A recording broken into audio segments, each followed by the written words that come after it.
Good morning, my friends. DRBMiller here, and I welcome you all to our Destiny world. Destiny 2 world it is today.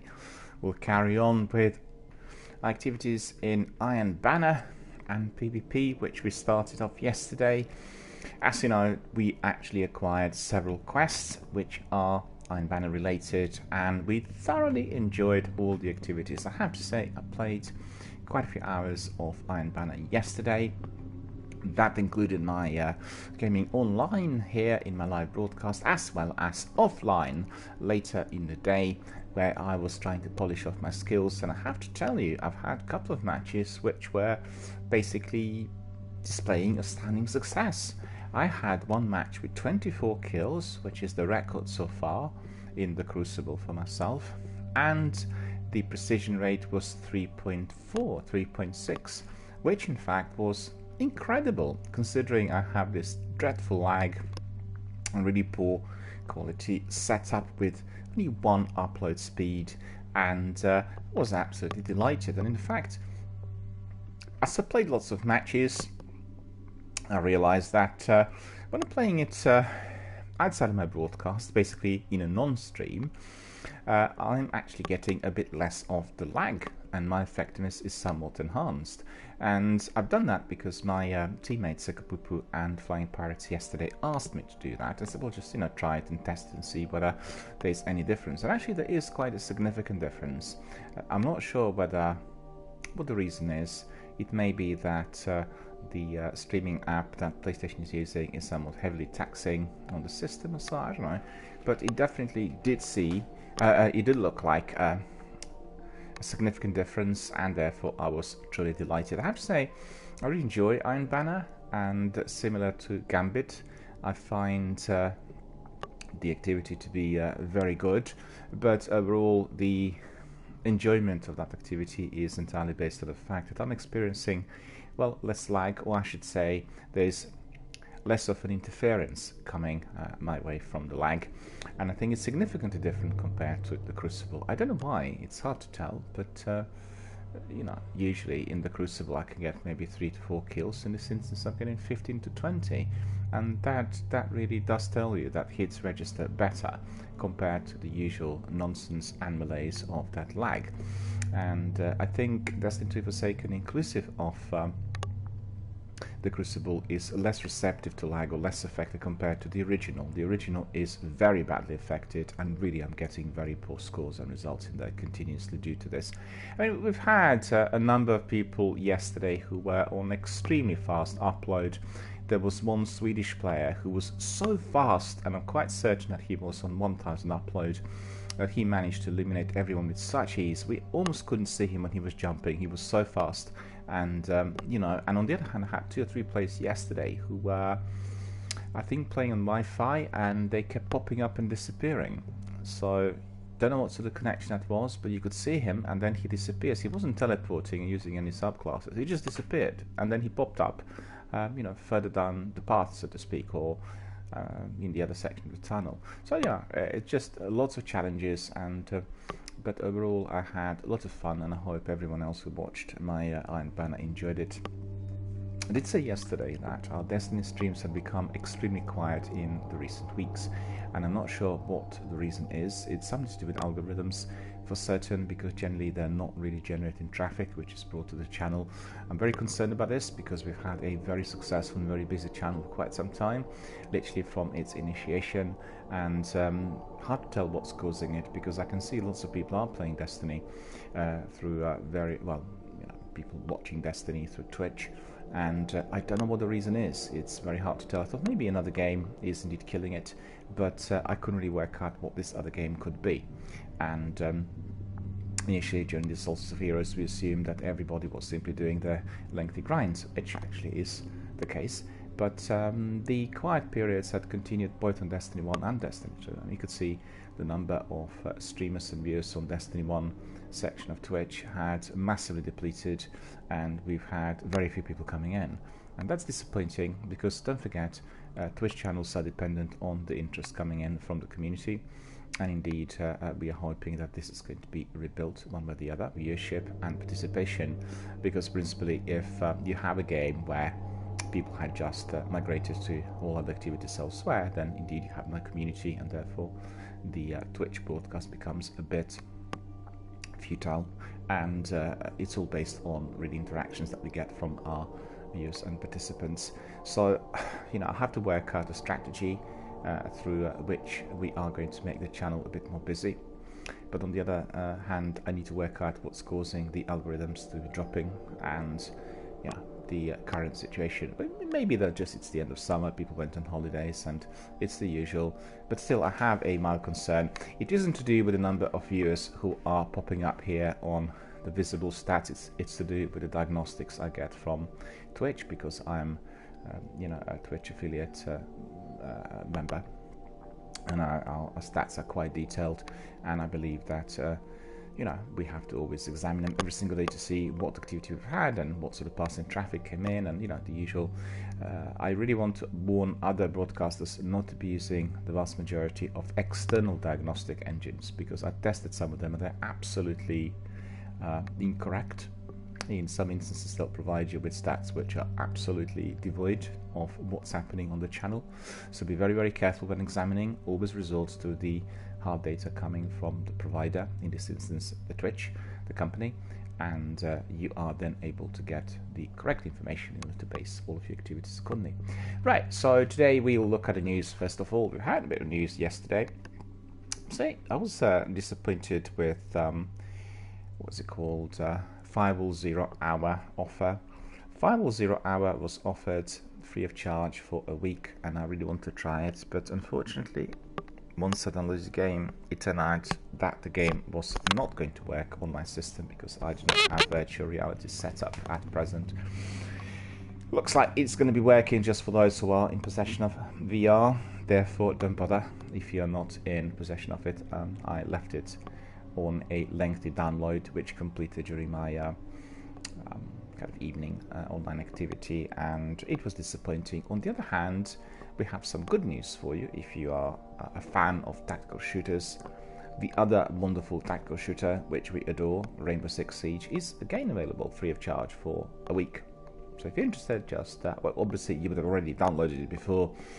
Just install the game on your system. You can still access it and play it on your system without any difficulty. And as you know, it's a wonderful multiplayer, a great tactical shooter, shoulder to shoulder with other two which we adore, Ghost Recon and The Division. So make sure that you are downloading or indeed reinstalling your Rainbow Six, and as from today you can play it at will.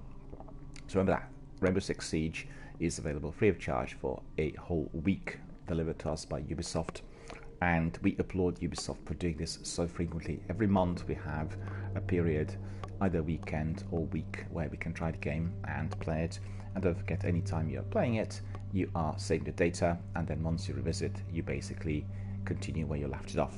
So all very good. So we've heard that the Aladdin and Lion King remasters will have chests that will make the games easier. So that's really very good news. You can read all about that on Games Rant. And I have also the news on Rainbow Six Siege, and just to confirm, it is going to be free of charge, free access for all until September the 3rd. And also, if you're interested, you can purchase the game on a very low price. I think it's £7.50 or so, which is basically offered on 70% off. That's just for the base game. For the Ultimate Edition, the prices are as usual, so they're not reduced.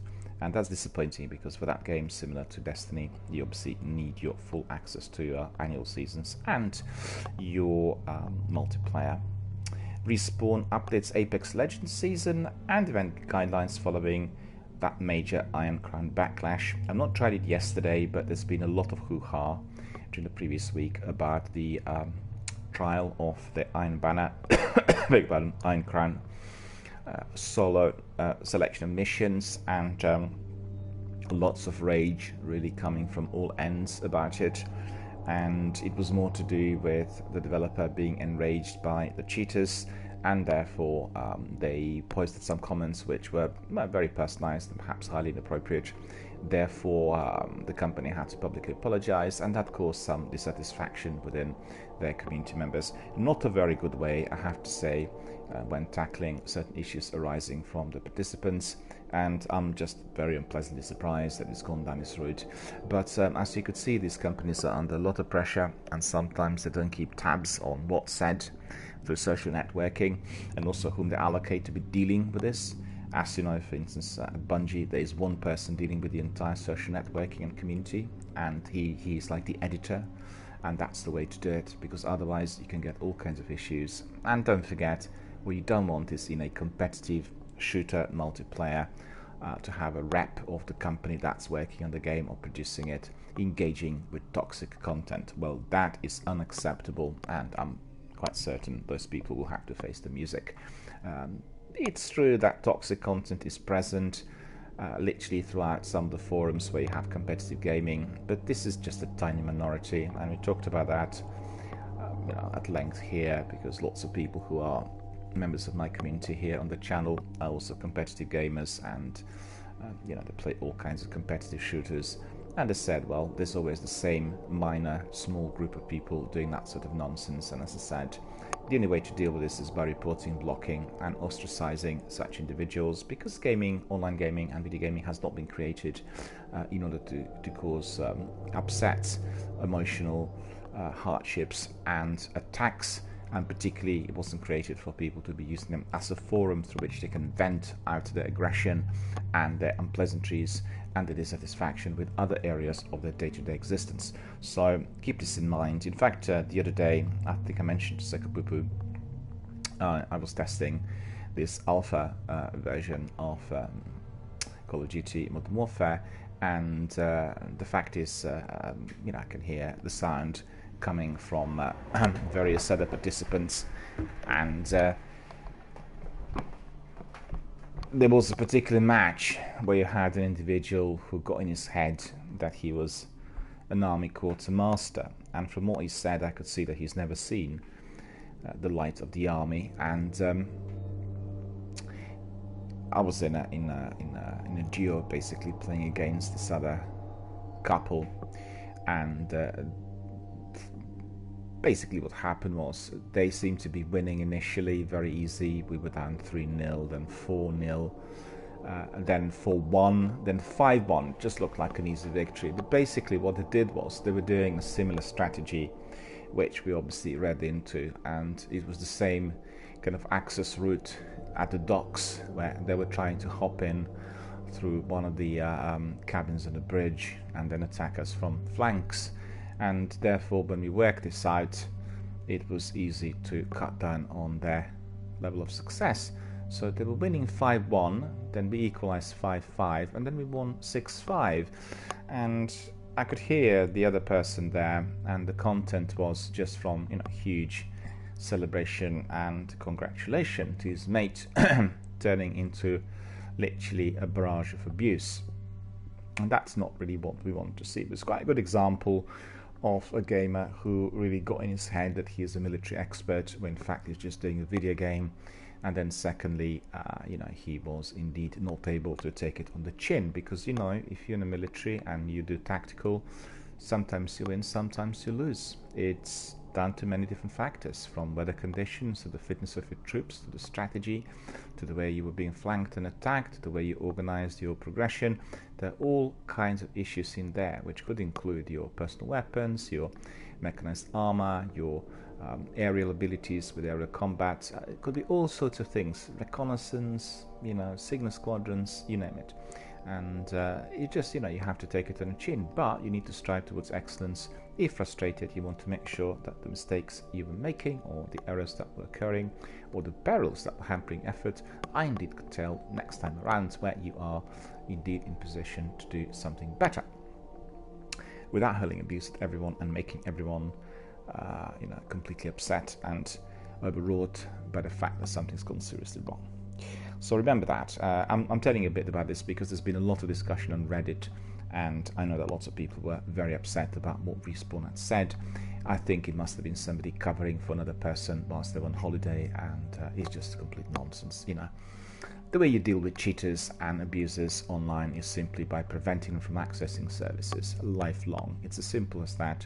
It's a good way of doing it, and also I think in due course we'll have to have a system through which domestically people popping up on the domestic turf will have prosecution, because don't forget, these are very public forums, and if you have, for instance, well, in our country, United Kingdom, an individual comes to a pub or restaurant every single day and they start doing abusive things to other people, they will be dealt with, and they will be arrested, tackled in court, and they will pay the price, be it a penalty, or they'll go to prison depending on the severity of the offence. And the same sort of approach needs to be present here, because this is a very public forum. Lots of people, many more people participate here on an everyday basis compared to what you get in a local pub or restaurant. And there needs to be a certain kind of moderation and rule introduced. Well, we have it already, but it needs to be enforced, and that's what the difference is. So we have Man of Maiden coming out this week. We are very excited about the game, and there's been plenty of news coming out from all quarters. Game Informer was streaming some of it yesterday, the Dark Pictures anthology Man of Maiden. So if you're interested, you can head to Game Informer and see the broadcast, which was delivered yesterday.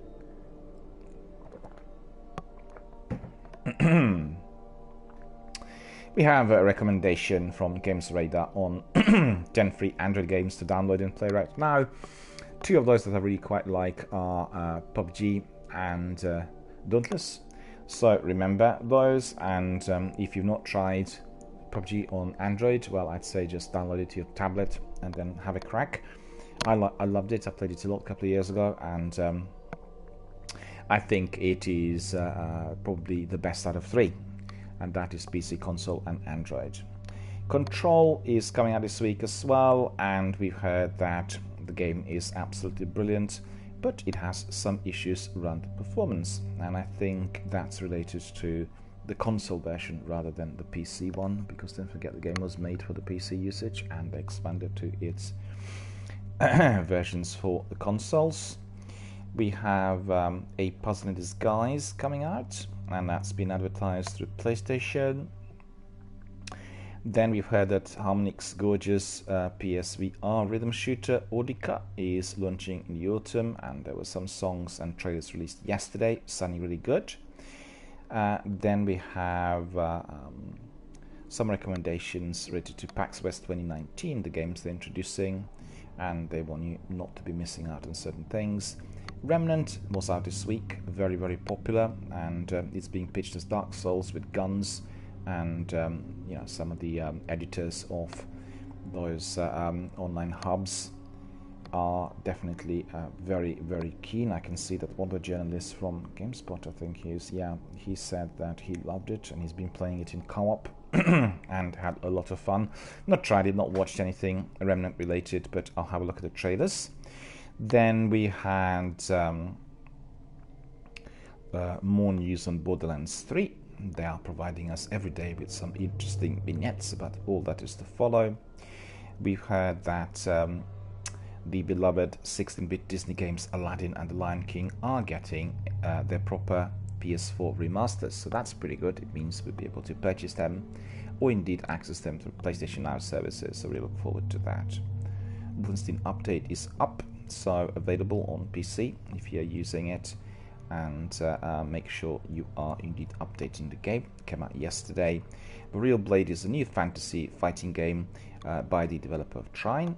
We are quite keen on Real Blade. We need to still watch some of the gameplay, but the trailers looked absolutely awesome.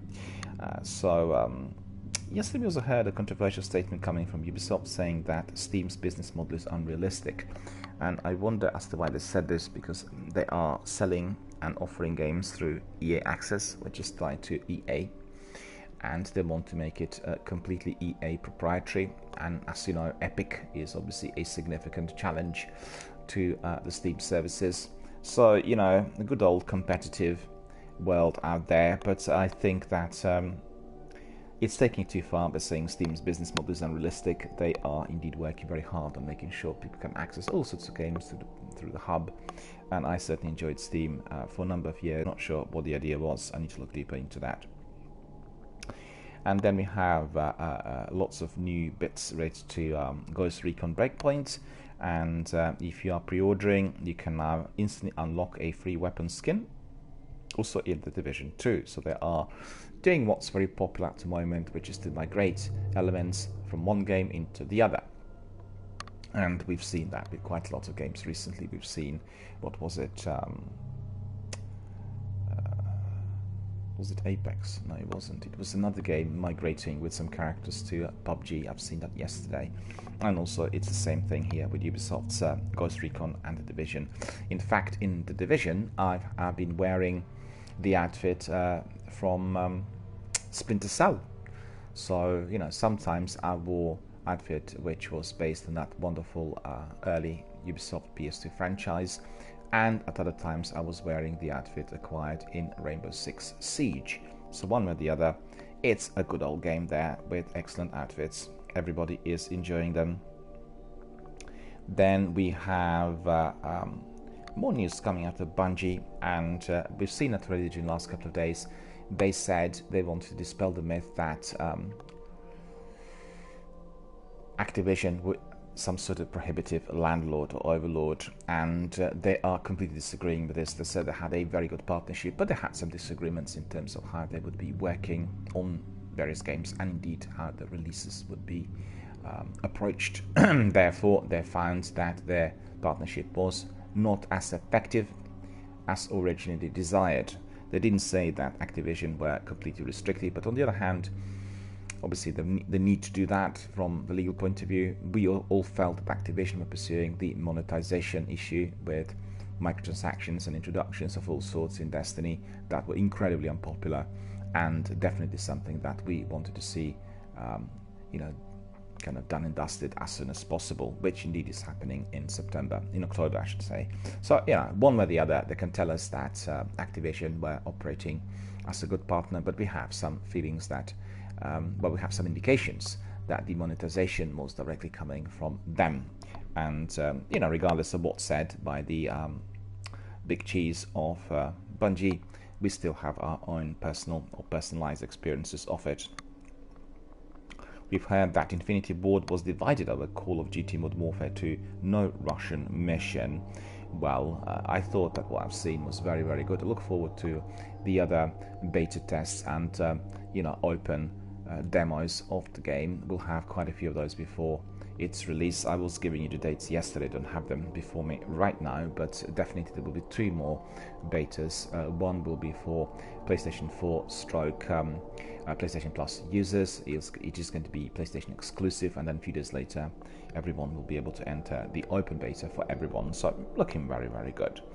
And what really excited me the most yesterday is that finally Marvel's Spider-Man the Ultimate Edition has been released for PlayStation 4. So all the content, everything created so far is on that edition, and you can actually order it directly from PlayStation from yesterday.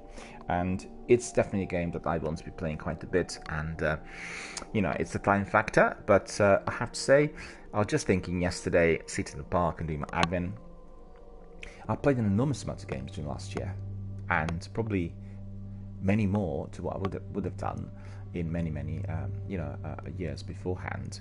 And I've not completed all the games, but I've accessed them, had a look at them, talked about them here live on air. So it's been a very, very productive year in terms of my engagement with industry, and I think I'm very encouraged that lots of these games are coming to those streaming services. I'll be able to do even more, and we'll have to reorganize our schedule somewhat, because 5 to 6 hours a day of regular streams are very taxing on my activities, and although giving very, very good results, they're not really evolving as rapidly as I thought in terms of the actual traffic and membership.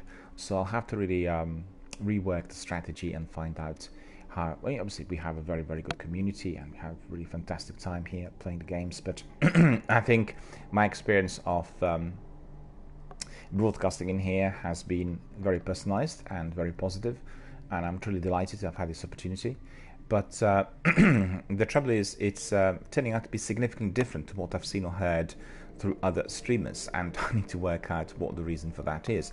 I still think that a lot of other streamers have covered support if, for instance, they played competitive games at tournaments, and if they were associated with other games previously elsewhere, let's say World of Warcraft or League of Legends competitions and community user forums and all that. It perhaps does have a different type of growth, because what I've had here on the channel has been exclusively connected to Twitch streams, and those streams being restreamed to other platforms, and that's been, I guess, somewhat slower than expected. I thought that the restreams would be in fact bringing in a greater traffic. I'm not saying that there would be greater number of followers or subscribers, but just purely the traffic, people coming in and having a look at it. And I need to work out really where the spanner is in that process. Okay, so coming back to the news, fabulous news. Marvel's Spider-Man has a new Game of the Year edition available today. It's been launched yesterday, and I really want to see it. It's obviously on a good price, it's not discounted. But if we wait a few months, I think Game of the Year will be offered on a good price as well. So Spider-Man's been around for a while, and the most popular Marvel superhero game so far, and also I have to say the most successful Marvel superhero game ever made. We are very, very delighted to see that. Beautiful gameplay, very funny, very engaging, and I guess similar to what I've done with Batman. 10 out of 10 really.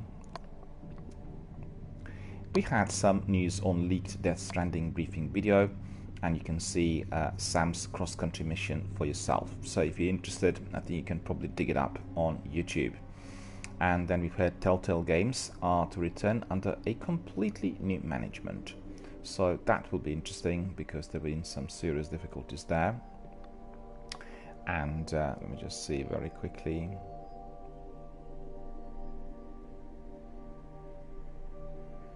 Looks like holding company LCG Entertainment, and the company is run by industry veterans Jamie Otley and Brian Waddle, have bought up the studio name and some of their licensed properties after Telltale's messy closure last September. Left hundreds of staff displaced and effectively a new studio with new management operating under an old name. The new Telltale will be based in Malibu, California, with plans to stay small over the next 6 months. The Wolf Among Us and Batman are the games which obviously will be of interest to them, and then some in-house properties like Puzzle Agent are also looking quite good. So that's basically what's happened. I think that's probably all the news I have for you today. The last bit of news which I need to say to everyone is about PlayStation Plus freebies next month, and indeed yesterday the news were released, and we've heard that we'll have absolutely fantastic mouth-watering double bill of games given to us for free. We don't have to pay anything, we just access PlayStation Plus and basically download.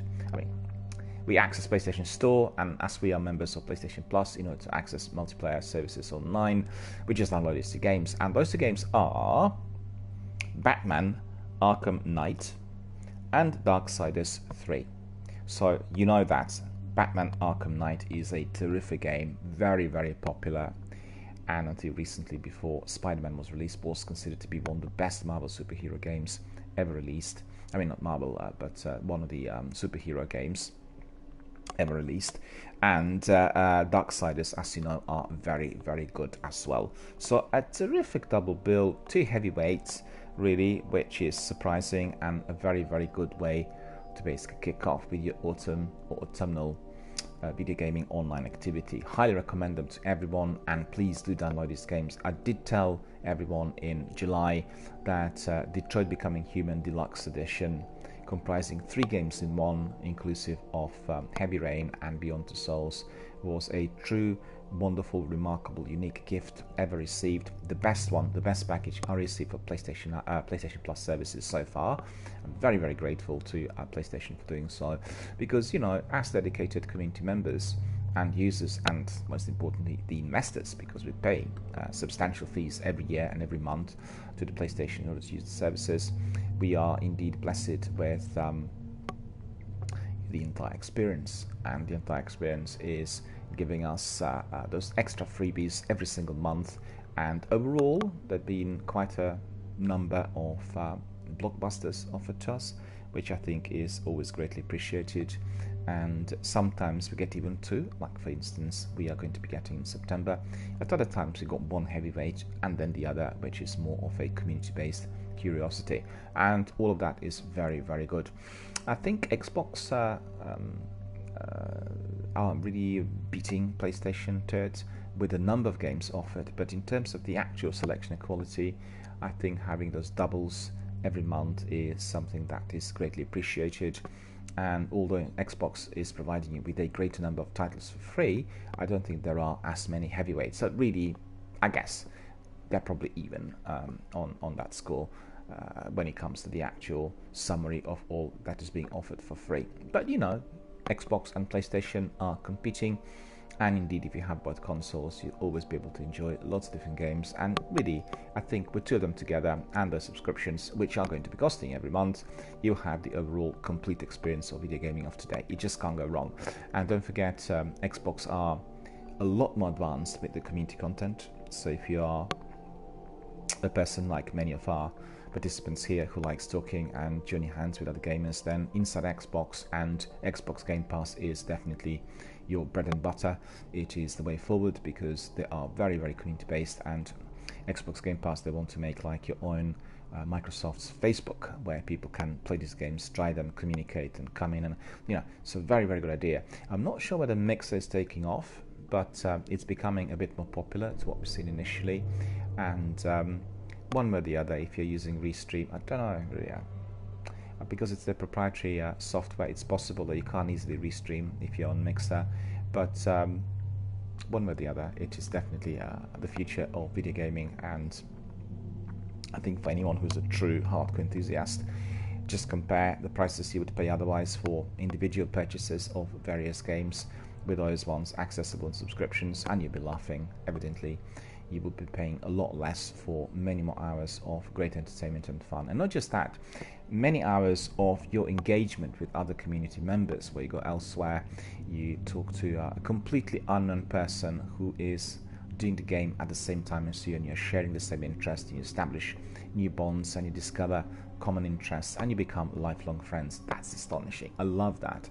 And the capacity to make new friends in a very generic, purely natural growth manner is what I really appreciate here. Because don't forget, if you're doing it live online, and if you have people live on audio, or perhaps sometimes even with your webcam, you can see this person the way they are, you know, in real life, and you can see how they behave, because they're entering a competitive environment, or indeed if they're playing a multiplayer adventure game, they will be doing things together, and you will see how they behave in certain situations, be it if they're under pressure, they're happy, or they're losing, or you know, all kinds of emotions and pressures will be displayed there, and therefore you can get to know them really well.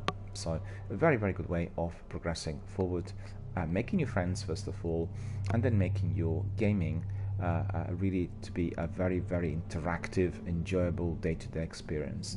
I have to say, because I've had quieter sessions during the last couple of weeks, my experience of video gaming here was altered, because generally I have to be multitasking. I have several people doing the game together with me live online, and then I have many community members popping in, giving us the comments and views, and all of that together is a package which we would call a truly interactive video gaming experience. So if one of those parts is missing or lagging, then you know, the overall feeling that I get at the end of the day is somewhat altered. But I'm just thinking maybe it's temporary, and you know, we'll carry on with the channel as usual, and everything is going to go back to its own normal self in due course.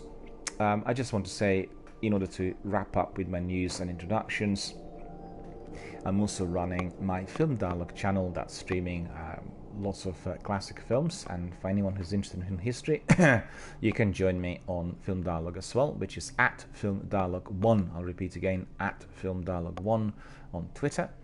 And through Twitter you will get all the news feeds and links, which are very, very closely tied to my live streams. And recently I've been streaming a season of Film Noir, so we got daily streams on that front, and I'm quite certain that people are very, very excited to enjoy some of those rare flicks, and also they can resort to articles which are on my blog, telling them a bit more about those particular genres or periods of film history.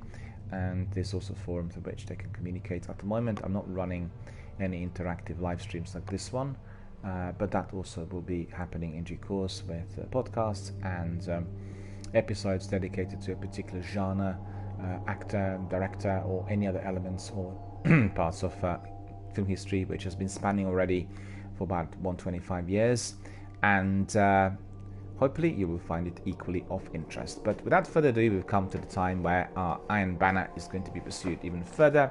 We'll be playing our Warlock, human male. As you could see, I played 112 Crucible matches so far in here, and I'm already 750.